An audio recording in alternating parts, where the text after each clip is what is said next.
উচিত কথা কইতে গেলেই হাজি সাহেবের মুখ খারাপ হয়। তার জন্য যে আসলে উচিত কথা বলা বন্ধ করে দিব বিষয়টা কিন্তু এরকম না। উচিত কথা অবশ্যই বলতে হবে। মানুষের যেটা ভুল সেটা কিন্তু অবশ্যই ধরায় দিতে হবে। তো আমরা যখন জুলাই আগস্টের আন্দোলনে ছিলাম, তখন আমরা বিভিন্ন বিষয়গুলো এক একটা জিনিস আমরা খেয়াল করেছি। সেটা হচ্ছে যেখানে মানুষ হই হুল্লোড় করে জুতা টুতা রেখে দৌড়ে পালায় যায়, সেই সময় এক টোকাই দল সেখানে কিন্তু জুতা কুড়ানোতে ব্যস্ত থাকে। এবং জুলাই আগস্টের আন্দোলনে যখন নাকি মানুষ খাবার টাবার খেয়ে পানি টানি খেয়ে সে বোতলগুলো ফেলে দেয়, একদল টোকাই কিন্তু সেইখানে টোকানোর জন্য থাকে। আবার মারামারি বা যে কোনো সংঘর্ষের সময় যখন নাকি একটি দল এই বিভিন্ন ধরনের লাঠি সোটা কিংবা ওই রাস্তা ব্যারিকেডের যেসব লোহালক্কর গুলো আছে সেগুলো ভাঙতে থাকে, আরেক দল কিন্তু সেখানে টোকানোর উদ্দেশ্যে থাকে এবং সেগুলো টোকাটুকির মাধ্যমে কিন্তু তাদের একটা জীবিকা আহরণ হয়।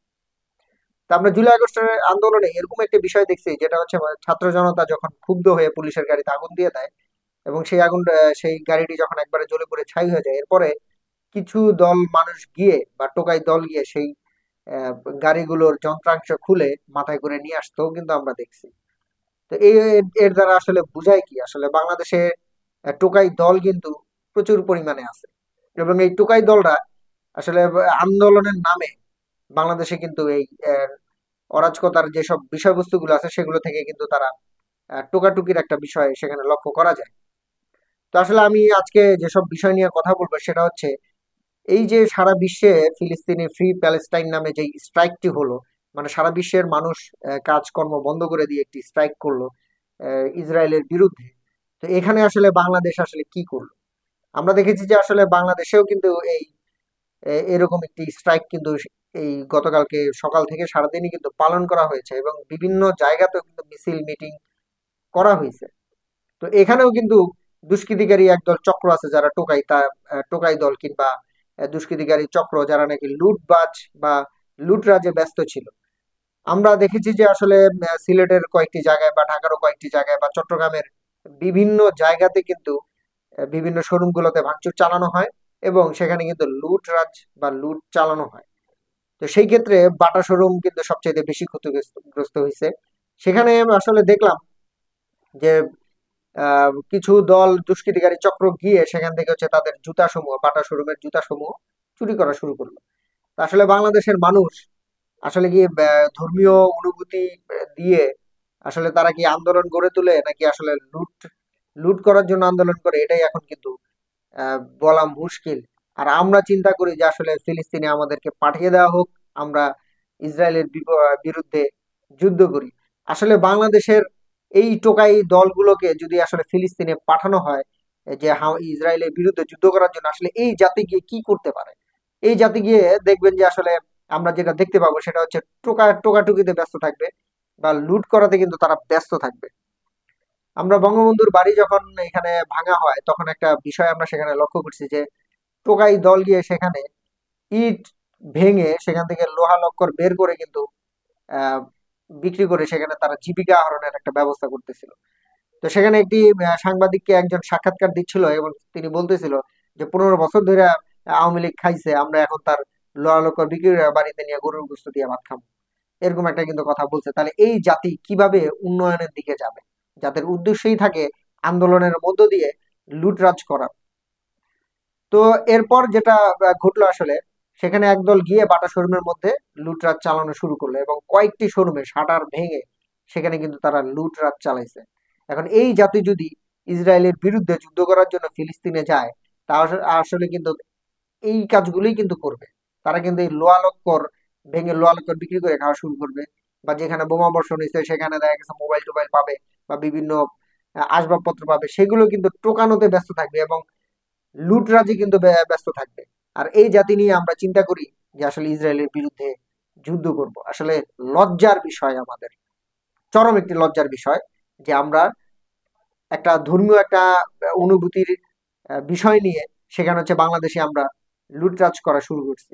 তো এটা গেল আসলে অন্য একটি বিষয়। গতকালকে থেকেই কিন্তু শুরু হয়েছে বিনিয়োগ মেলা, যেখানে নাকি বৈদেশিক যেসব বিনিয়োগকারীরা আছে বাংলাদেশ ভিজিটে আসবেন এবং বিভিন্ন জায়গাতে তারা বিনিয়োগ করার জন্য মনোনয়ন বা অর্থ ব্যয় করবেন।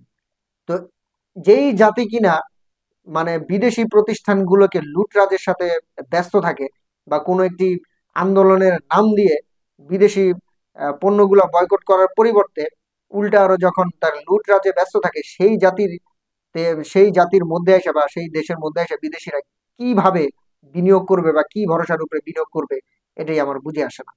তো কথায় এক কথায় যেটা বলতে গেলে, যে বাঙালির চালায় লুটরাজ বিদেশি প্রতিষ্ঠানগুলোকে আবার বৈদেশিক বিনিয়োগের আশা করে। আসলে এই জাতি নিয়ে আমরা আসলে বৈদেশিক বিনিয়োগ কিভাবে আনবো? যদি বৈদেশিক বিনিয়োগ আনি, কালকে আরেকটা প্রতিষ্ঠানকে আমরা সেখানে লুটরাজ চালাবো। এটা একটা বিষয় গেল। আরেকটা বিষয় যে আসলে আমি যেটা বলতে চাচ্ছিলাম, যে সবাই তো আসলে ইসরায়েলি পণ্য বয়কট কিংবা লুটরাজের মধ্য দিয়ে ব্যস্ত ছিলেন বা বয়কট করতেছেন, কিন্তু আর্জেন্টিনাকে কয়জন বয়কট করতেছেন? এটাই হচ্ছে আমার প্রশ্ন। কারণ আর্জেন্টিনার থেকে বা আর্জেন্টিনা উন্নত মানের অস্ত্র সাপ্লাই দেয় ইসরায়েলে। এখন যদি বলতে যাই যে আর্জেন্টিনার বিপক্ষে যদি কোনো কথা বলতে যাই, সাপোর্টাররা তখন কিন্তু ফুসলায় উঠবে এবং বলবে যে 7 আপ বা ব্রাজিলের সাপোর্টার গুলো চাপাই দিবে।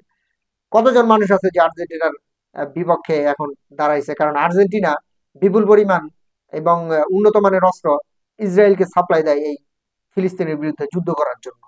তা আসলে এই জাতি সঠিক জিনিসগুলো আহ, সঠিক জিনিসগুলো হচ্ছে ইয়া না করে, পর্যালোচনা না করেই হুজুগেই একটা বিষয়ের উপর সেখানে হচ্ছে ঝাঁপাই পড়ে। আর বাটা কি আসলে ইসরায়েলি কোম্পানি? বাটা আসলে কিন্তু মোটেও ইসরায়েলি কোম্পানি না। এটা যারা যারা যারা ইসরায়েলি আহ, হিসাবে বলতেছেন, তাদেরকে একটা অনুরোধ থাকবে তারা যাতে অবশ্যই গুগল করে। গুগলে কিন্তু সেখানে বলা আছে কোন কোন দেশে এবং কত সালে এবং কে কি প্রতিষ্ঠা করছেন, সেটা কিন্তু পুরোপুরি ভাবে স্পষ্টভাবে সেখানে বলা আছে। আরেকটা বিষয় যেটা বলবো, যে ইসরায়েলি পণ্য বা দোকান বা ইসরায়েলি ব্র্যান্ড হলে কি সেটার উপরে আমরা হামলা চালাতে পারি? এটা কিন্তু কোনোভাবেই কাম্য নয়। আমরা হচ্ছে সেই পণ্যগুলো বর্জন করতে পারি, যে সেই পণ্যগুলো আমরা ক্রয় করব না, সেই হিসাবে আমরা এটাকে বয়কট করতে পারি। বাট সরাসরি গিয়ে তো সেখানে ভাঙচুর করতে পারি না, কারণ সেই ব্র্যান্ডের নাম দিয়ে আমাদের বাংলাদেশি মালিকানাধীন অনেক লোক কিন্তু সেখানে ব্যবসা করতেছে। আমরা যদি পণ্যটা বয়কট করি তাহলেই হয়। যদি আমরা লুটরাজটা চালাই, তাহলে আসলে আমরা কিন্তু নিজেদের দেশের মানুষের ক্ষতি নিজেরাই করলাম। অন্য একটি দেশের জন্য আমরা নিজেদের দেশে কেন এই লুটরাজ চালাবো? কথা বলতে গেলে আসলে বলবে যে আমি প্যালেস্টাইনের বিপক্ষে কথা বলতেছি। আসলে না, প্যালেস্টাইনকে আমরা অবশ্যই সাপোর্ট করি, এবং তাদের উপর যেই নৃশংস হামলা চালানো হচ্ছে সেটার আমরা ইসরায়েলের প্রতি তীব্র নিন্দা জানাই, এবং সম্ভব হলে আমরা অবশ্যই সেখানে গিয়ে ইসরায়েলের বিপক্ষে যুদ্ধ করব। কিন্তু তাই বলে এই নয় যে আমাদের নিজের দেশের ক্ষতি আমরা নিজেরা ডেকে আনবো। আমাদের নিজেদের দেশের যে বিষয়গুলো আছে সেগুলো অবশ্যই খেয়াল রাখতে হবে। তো আসলে কথা আসলে বেশি বাড়াবো না। আসলে বাংলাদেশের মানুষ যে হুজুগে বা কিছু বোঝে না, বোঝার আগেই যে আসলে তারা বিভিন্ন ধরনের কর্মকাণ্ডগুলো করে বসে, বা বুঝার কোনো ক্ষমতা রাখে না যে হুজুগে একটা ব্যাপার থাকে, এটা আসলে আমাদের খুব দুঃখজনক একটি বিষয়।